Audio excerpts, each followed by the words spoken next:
Assalamualaikum warahmatullahi wabarakatuh. Waalaikumsalam warahmatullahi wabarakatuh. Selamat pagi anak-anak. Selamat pagi, Pak. Sebelum belajar, kita berdoa dulu. Silakan ketua kelas, kamu pimpin doanya. Marilah teman-temanku, sebelum kita memulai pelajaran, berdoa menurut agama dan kepercayaan masing-masing. Berdoa, mulai. Berdoa, selesai. Baiklah anak-anak, sebelum kita belajar, kita menyanyikan lagu wajib nasional. Silakan Yuni, kamu pimpin. Baik, Pak.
Baiklah anak-anak, bagaimana kabar kalian hari ini?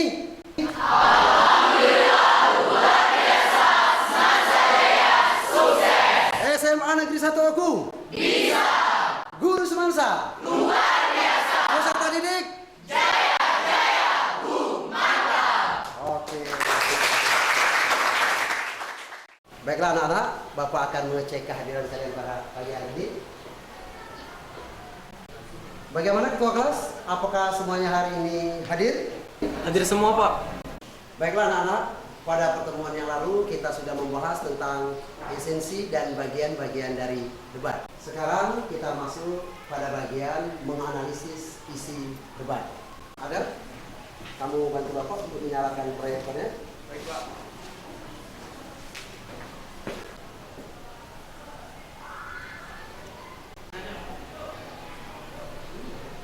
Baiklah anak-anak, kompetensi dasar dan indikator pencapaian kompetensi.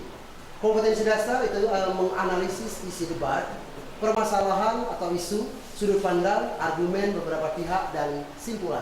Minggu kemarin Bapak mengikuti senam di halaman kantor DPR Kabupaten Ogan, Komering Ulu. Selesai senam, Bapak menyimak beberapa orang sedang berdiskusi. Mereka sedang membahas tentang pelaksanaan full day school. Sebagian dari mereka ada yang setuju dengan full day school, namun sebagian lagi ada yang tidak setuju dengan pelaksanaan full day school. Berbagai alasan dan pendapat mereka jadikan dasar untuk argumen mereka. Nah, anak-anak, dari peristiwa ini, apakah ada yang mau berpendapat? Saya mau berpendapat, Pak. Ya, silakan Adila.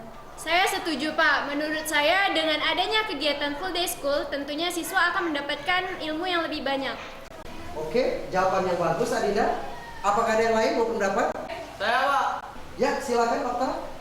Saya tidak setuju, Pak. Dengan adanya full day school, dapat mengurangi waktu bermain dan istirahat saya, Pak. Main terus, kau cuma mau main terus, kau sekolah saja kau.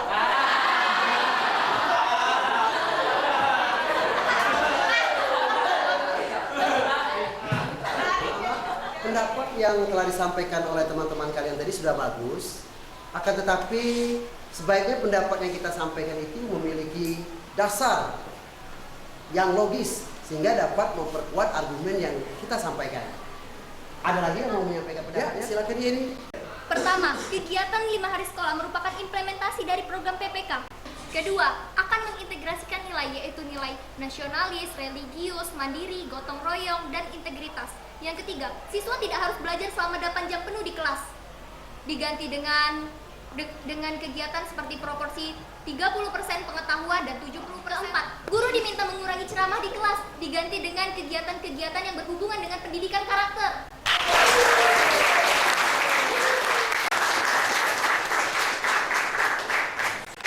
Saya setuju dengan dilaksanakan full day school. Mengapa demikian? Alasan saya dilihat dari 3 sudut pandang. Sudut pandang pertama yaitu adalah sudut pandang sekolah. Mengapa demikian? Sekolah tidak memiliki sarana dan prasarana yang mencukupi, fasilitas yang kurang, membuat program kurang inovatif maupun kreatif. Yang membuat program guru juga memiliki anak, suami maupun istri di rumah. Bukan hanya orang tua, tapi guru memiliki keluarga di rumahnya. Sehingga banyak beberapa guru memiliki anak di bawah usia 6 tahun ke bawah yang harus selalu diawasi. Dan ketiga adalah dari siswa tersebut itu sendiri. Siswa tersebut bila harus standby di sekolah dari pukul 7 pagi hingga pukul 5 ataupun 4 sore, membuat siswa tersebut menjadi prestasinya berkurang, kemampuan motoriknya berkurang, sehingga berdampak negatif kepada nilai yang ada di sekolah tersebut.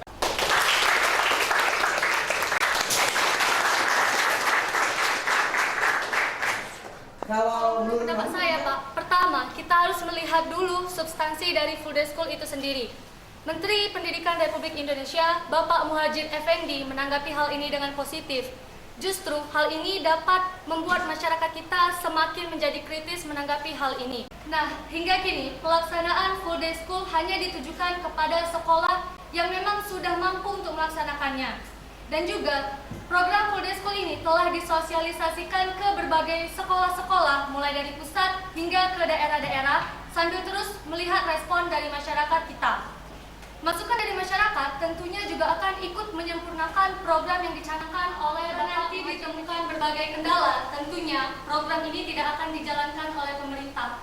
Namun, apabila program ini dirancang dengan tepat dan ramah anak, tentunya program ini tetap dapat berjalan dengan baik sesuai rencana. Ditambah adanya sarana penunjang, tenaga pendidik yang berkualitas dan sejahtera, serta tidak menyamaratakan seluruh jenjang. Dan juga yang tak kalah penting adalah fasilitas dan sistem pendidikan yang baik tentu akan meningkatkan mutu dari sekolah dan sistem pendidikan di Indonesia.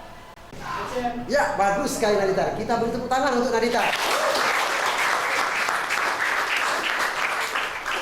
Baiklah anak-anak, kalian sudah menyampaikan argumen kalian dengan mempunyai alasan yang logis dan mempunyai dasar yang meyakinkan. Artinya pendapat kalian itu ada yang pro, ada yang kontra, dan ada pula yang netral. Baiklah anak-anak, Bapak akan menayangkan slide video debat.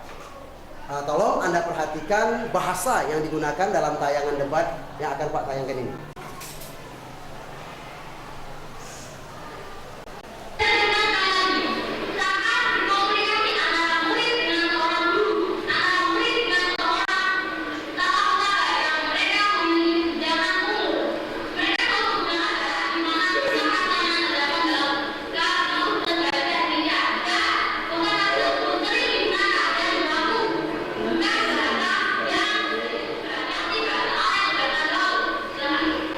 Itulah tadi anak-anak tayangan video dengan model. Bapak akan kembali bertanya bagaimana bahasa yang digunakan dalam tayangan video debat tadi. Ada yang mau berpendapat? Saya Pak. Ya, Jadi Pak, silakan, dari Pak. penayangan video tadi, penggunaan bahasanya sudah runtut, jelas, padat, dan sesuai dengan fakta. Dan juga itu disusun yang secara sistematis. Dan juga dalam video tadi juga mengandung satu makna yang jelas dan juga dapat diterima oleh akal sehat. Kaidah bahasa Indonesia yang digunakan dalam video tersebut sudah benar dan sesuai dengan kaidah. Baiklah anak-anak, Bapak akan memberikan mosi yang akan kalian perdebatkan nantinya. Silakan ya, slide. Mosi debat, hukuman mati diwajibkan bagi para koruptor di Indonesia. Selanjutnya Bapak akan membagi kelompok. Silakan kalian membentuk kelompok seperti yang sudah kita tentukan sebelumnya.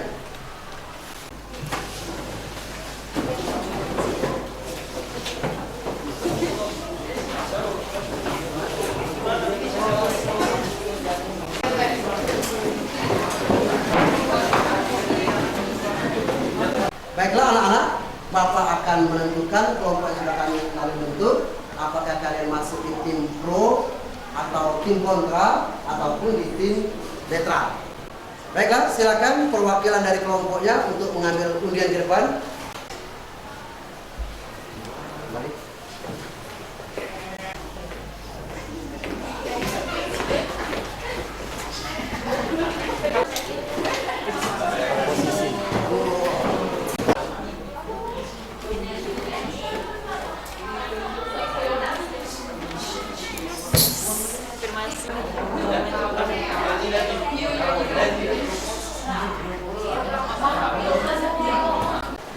Baiklah anak-anak, kalian sudah tahu kelompok kalian masuk di tim mana dan mosi yang sudah kita tentukan tadi. Kalian boleh mencari di internet ataupun perpustakaan sekolah. Bisa dipahami? Bisa. Baik, sampai di sini ada yang mau ditanyakan? Tidak. Baik, terima kasih. Itulah tadi materi yang telah saya sampaikan. Ingat pesan Bapak, hati-hati dalam mengungkapkan argumen kalian dalam berdebat. Baik, untuk mengakhiri ini kita akhiri juga dengan doa. Silakan ketua kelas, kamu pimpin doanya. Baiklah teman-teman, untuk mengakhiri pelajaran pada pagi hari ini, berdoa menurut agama dan kepercayaan masing-masing. Berdoa, mulai.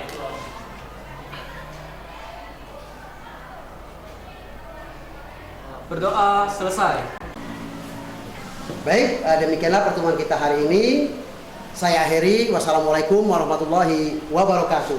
Waalaikumsalam warahmatullahi wabarakatuh. Waalaikumsalam warahmatullahi wabarakatuh.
Cempaka kembang aman di tengah laman.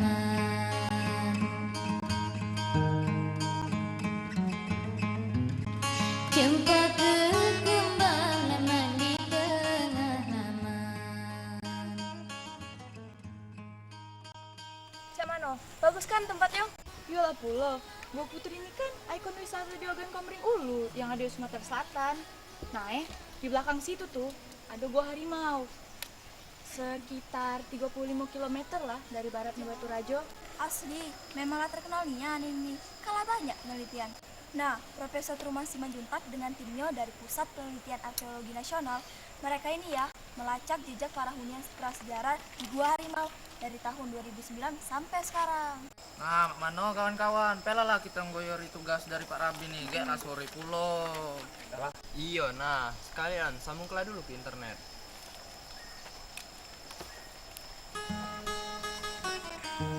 Nah, setelah hidup internetnya, sudah serius dulu kita sekarang. Oke teman-teman, sebelum kita masuk ke substansi, alangkah baiknya untuk kita mengetahui maksud dari mosi kali ini. Mosi yang diberikan Pak Rabin kemarin itu adalah hukuman mati diwajibkan bagi para koruptor di Indonesia. Ya sudah kalau gitu, kita cari saja dulu bahan-bahan untuk materi kita. Coba Sal, kamu yang cari di internet. Oh iya nih, aku dapat hasil browsing bahwa Menteri Hukum dan HAM Patrialis Akbar itu menyetujui penerapan hukuman mati di Indonesia, khususnya bagi terpidana korupsi dan penyuapan.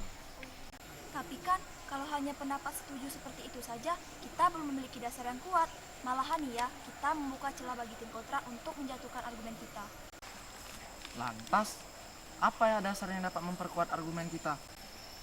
Nah, ini nih, dalam Undang-Undang Nomor 31 Tahun 1999 yang diperbarui dengan Undang-Undang Nomor 20 Tahun 2001 mengenai pemberantasan tindak pidana korupsi, mengatur bahwa hukuman mati dapat dijatuhkan antara lain pada pelaku korupsi saat negara sedang dilanda krisis, saat sedang bencana alam, atau dalam keadaan-keadaan tertentu.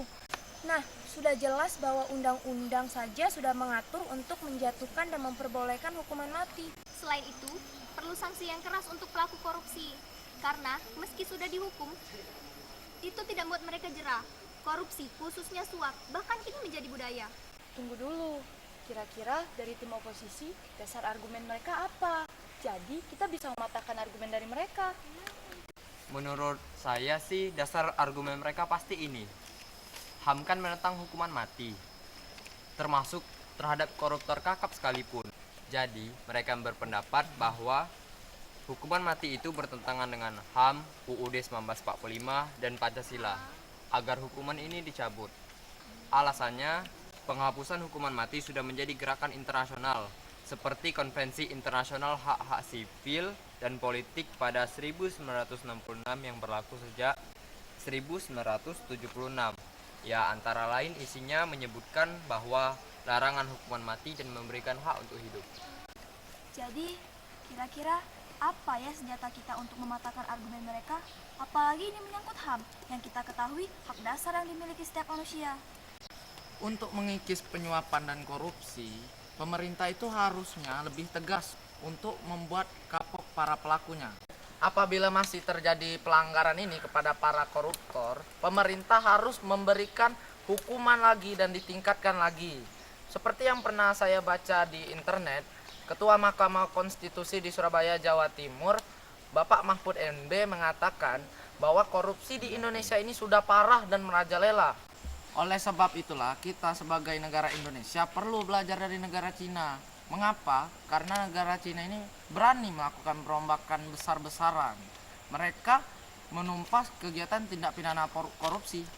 Kemudian di Cina itu melakukan proses pemutihan sejak tahun sebelum 1998.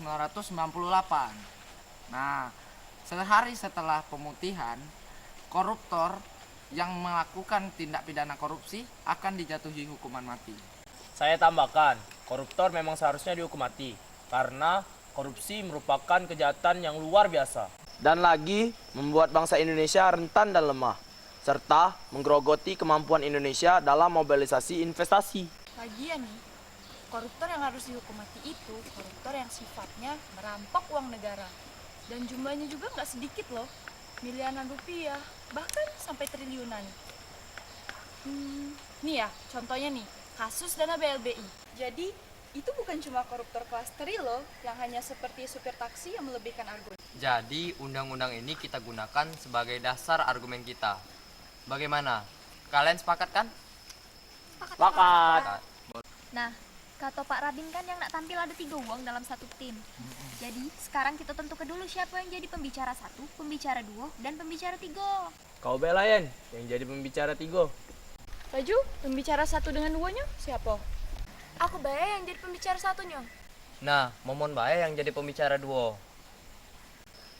Oke, berhubung kita sudah sepakat, saya pikir cukup sampai di sini pertemuan kita. Semoga argumen kita lebih baik dan meyakinkan saat kita tampil nanti. Amin.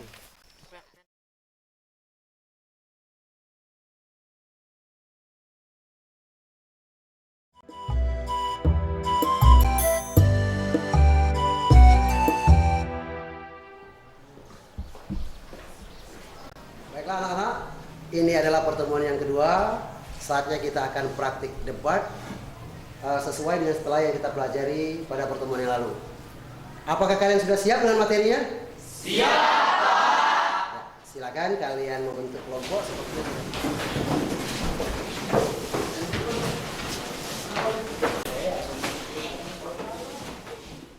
warahmatullahi wabarakatuh. Waalaikumsalam warahmatullahi wabarakatuh.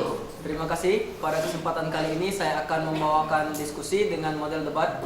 Adapun mosi yang akan kita perdebatkan adalah hukuman mati diwajibkan bagi para koruptor di Indonesia. Baiklah, saya akan membacakan beberapa peraturan. Waktu 3 menit untuk menyampaikan argumen.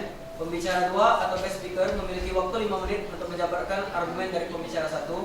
Pembicara 3 memiliki waktu 3 menit untuk menyimpulkan hasil dari pembicara 1 dan pembicara 2. Pembicara tidak boleh melebihi batas durasi yang diberikan. 1 menit pertama, timekeeper akan memberikan tanda ketukan 2 kali.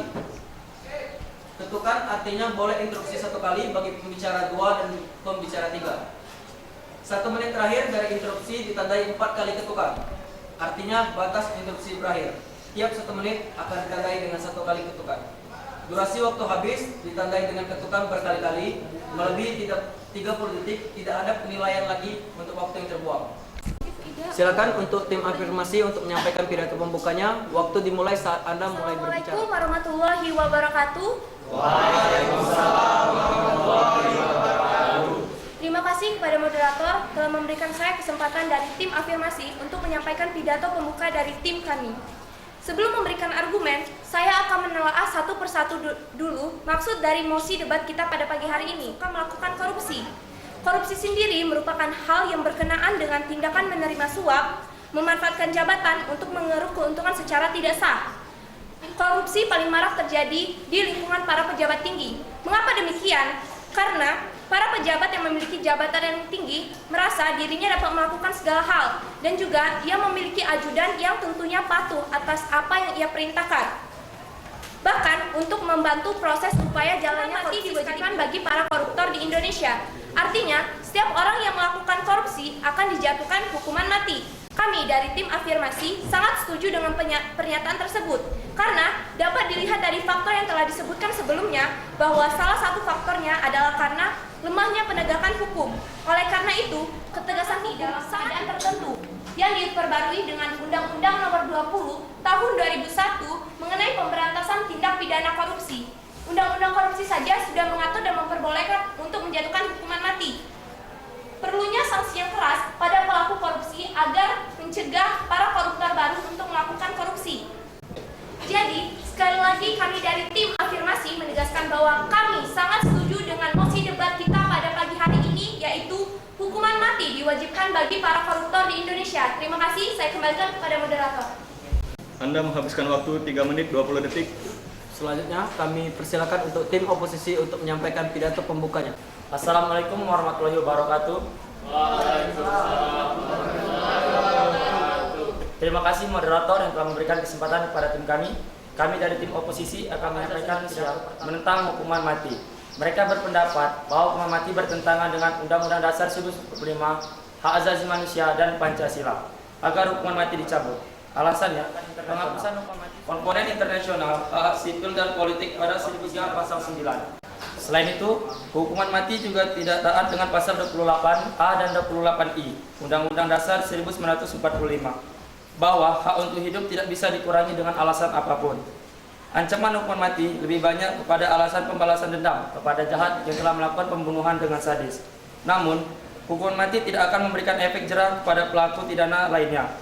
Tidak ada korelasi langsung antara hukuman mati dengan efek di masyarakat. Sekali lagi, kami dari tim oposisi tidak setuju dengan mosi debat pada pagi hari ini. Terima kasih pada moderator, saya kembali. Anda menghabiskan waktu 3 menit 10 detik. Selanjutnya kami persilakan kepada tim netral untuk menyampaikan pidato. Assalamualaikum warahmatullahi wabarakatuh. Waalaikumsalam warahmatullahi wabarakatuh. Terima kasih kepada moderator yang telah memberikan saya kesempatan. Saya selaku pembicara 1 dari tim netral akan menyampaikan pidato pembuka dulu saya. Untuk masalah ini kita harus melihat dari dua sisi. Yang pertama, kita berpacu pada Undang-Undang Nomor 31 Tahun 1999 yang direvisi dalam Undang-Undang Nomor 20 Tahun 2001 yang mengatur tentang tindak pidana. Terima kasih, saya kembalikan ke moderator. Anda menghabiskan waktu 2 menit 50 detik. Selanjutnya, silakan untuk tim afirmasi untuk menyampaikan pidato substansi. Baik, Assalamualaikum warahmatullahi wabarakatuh. Waalaikumsalam warahmatullahi wabarakatuh. Terima kasih kepada moderator yang telah memberikan saya kesempatan sebagai pembicara kedua, untuk memberikan pidato substansi, kami sebagai tim afirmasi sangat setuju dengan mosi kali ini, yaitu koruptor diwajibkan dihukum mati di Indonesia. Anda tadi mengatakan Cina bersih dari korupsi. Dari mana Anda mengatakan Cina bersih? Mohon maaf, maksud saya Cina tidak bersih dari korupsi. Seperti yang saya lansir dari sebuah televisi swasta, bahwa dalam berita itu mengatakan bahwa setelah adanya pemutihan oleh Cina, koruptor akan dijatuhi hukuman mati. Itu dapat menimbulkan efek jera bagi para tindak pidana korupsi, dijatuhkan hukuman mati dalam keadaan tertentu. Inilah yang disebut dengan keadaan tertentu, yaitu korupsi sudah parah dan merajalela. Kemudian korupsi di Indonesia 1999 sampai ke 2002 ini malah menimbulkan muncul korupsi yang baru. Korupsi juga telah mendorong pemiskinan masyarakat. Karena mengapa? Ya, Anda tadi mengatakan bahwa korupsi sesuai dengan kemanusiaan yang adil dan beradab. Uang negara itu Anda diselewengkan oleh koruptor. Bagaimana bisa adil? Kemudian sebaiknya koruptor itu menurut kami harus dihukum mati.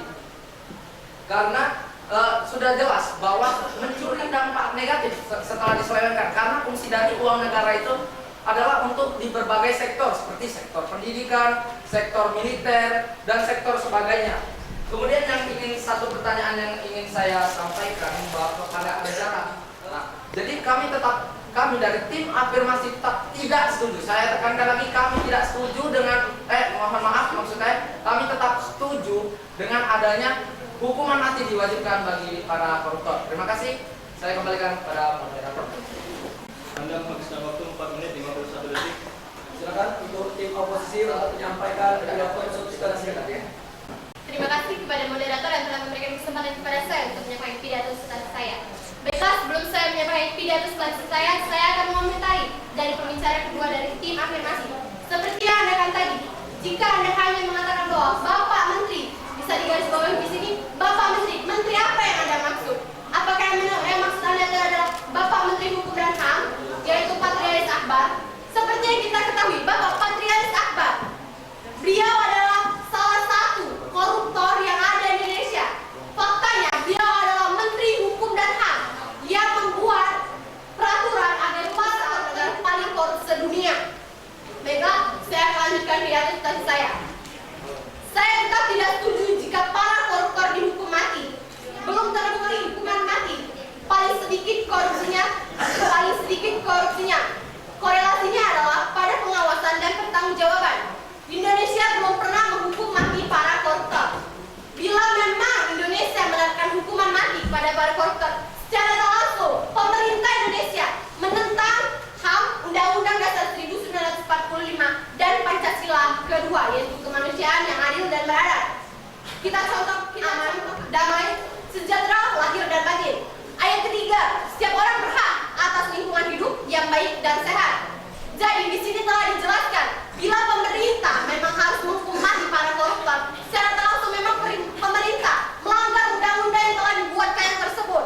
Seperti yang tertera pada pasal 28A dan 28I Undang-Undang Dasar 1945, bahwa hak untuk hidup tidak bisa dikurangi dengan alasan apapun. Telah tertera pada undang-undang bahwa tidak diperbolehkan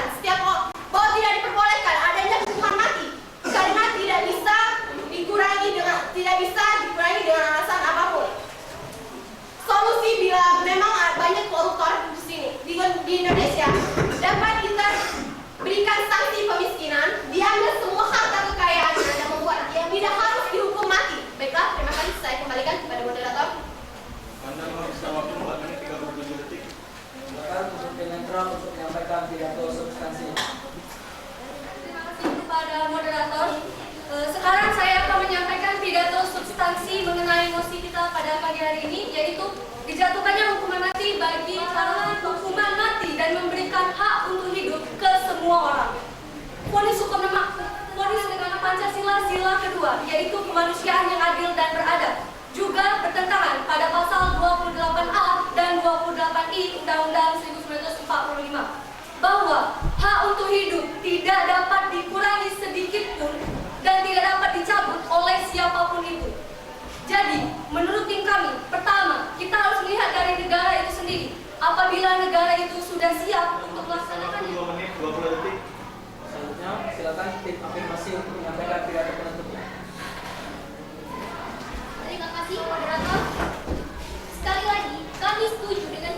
mati bagi para koruptor. Tim kami berpendapat bahwa hukuman mati bagi para koruptor tidak melanggar konstitusi, sebagaimana yang telah dinyatakan oleh Mahkamah Konstitusi.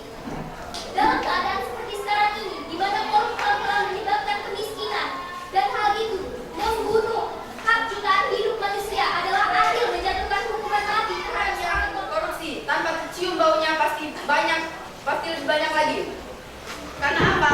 Seseorang yang korupsi itu tidak mungkin melibatkan dirinya sendiri, pasti melibatkan banyak pihak. Dan tentunya mereka akan saling melindungi supaya aksi mereka tidak diketahui oleh negara. Dan juga hukuman mati sangat tidak menyelesaikan masalah dan juga efektif, malah justru memiliki kemungkinan besar untuk memperpanjang masalah. Dikarenakan seorang jaksa, siapapun mereka, memiliki hak untuk hidup yang tidak dapat diganggu-gugat oleh siapapun juga. Selain itu, negara kita juga memiliki dasar negara, yaitu Pancasila, sila kedua, yaitu kemanusiaan adil dan beradab, yang artinya tidak ada siapa lain dengan cara yang tidak adil dan dengan cara yang tidak kemanusiaan. Berarti itu artinya bahwa jadi ketika kita akan mengambil suatu keputusan, kita harus melihat dari kedua belah sisi, yaitu sisi dari undang-undang yang telah ditetapkan dan sisi lain yaitu hukum, yaitu HAM yang telah ada di negara kita. Itulah saya kembalikan kepada moderator. Anda menghabiskan waktu 2 menit 50 detik. Baik, terima kasih. Demikianlah debat kita pada kesempatan kali ini. Saya sebagai moderator mohon maaf jika ada salah ucapan yang kurang berkenan. Pada Allah saya mohon ampun. Wassalamualaikum warahmatullahi wabarakatuh. Waalaikumsalam warahmatullahi wabarakatuh.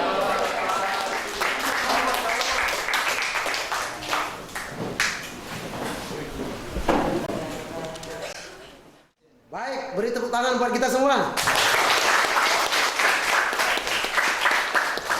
Kalian dengan praktik debat tadi, ada yang mau berpendapat? Saya Pak. Ya, silakan Pak Dli. Buku bagaimana Pak Dli? Mungkin ini yang namanya cinta. Serius dulu nih Pak. Lah, emang salah cinta pada intinya berdebat? Ada yang lain? Saya Pak. Ya, silakan Dwi. Rasanya ingin diulang lagi. Semangat. Anak-anak, kalian sudah melaksanakan praktik debat dengan baik. Artinya sudah melatih kita bagaimana cara berargumen, berbicara di depan audien. Kepada moderator, timekeeper, Bapak ucapkan terima kasih.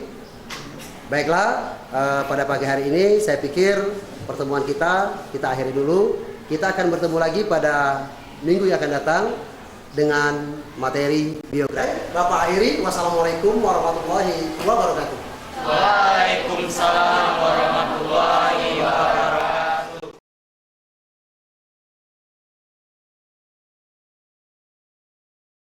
Saudara saya tadi atau teman rekan sekerja saya tadi, yaitu menggunakan metode problem based learning atau problem pemecahan masalah, itu sangat baik digambarkan dengan materi yang berupa debat. Dengan demikian, anak akan lebih tertarik, akan lebih menarik dan lebih lagi untuk mempelajari metode-metode lain yang akan ditekankan oleh rekan saya. Semoga dalam video pembelajaran ini akan membuat kami para rekan-rekan guru tingkatkan metode pembelajaran lagi pada waktu yang akan datang. Demikian yang bisa saya sampaikan pada episode kali ini. Tadi kan baru selesai nih ya pelajaran Pak Rabin. Menurut kalian gimana sistem yang diterapkan oleh Pak Rabin? Kalau menurut aku sih sistem belajar yang diterapkan oleh Pak Rabin tadi sangat menarik dan membuat siswa, khususnya aku juga jadi semangat belajar. Kalau menurut saya sih saya lebih setuju ke tim afirmasi karena argumen yang mereka sampaikan lebih masuk akal dan lebih jelas. Toh, untuk apa sih kita membela orang yang benar-benar salah dan telah mengkorupsikan uang negara kita? Kementerian HAM dan Hukum juga kan telah menyetujui hukuman lagi bagi para koruptor. Dan tim afirmasi juga tadi cara penyampaiannya lebih meyakinkan. Jadi saya lebih ke tim afirmasi. Kayaknya udah bel masuk. Kelas yuk.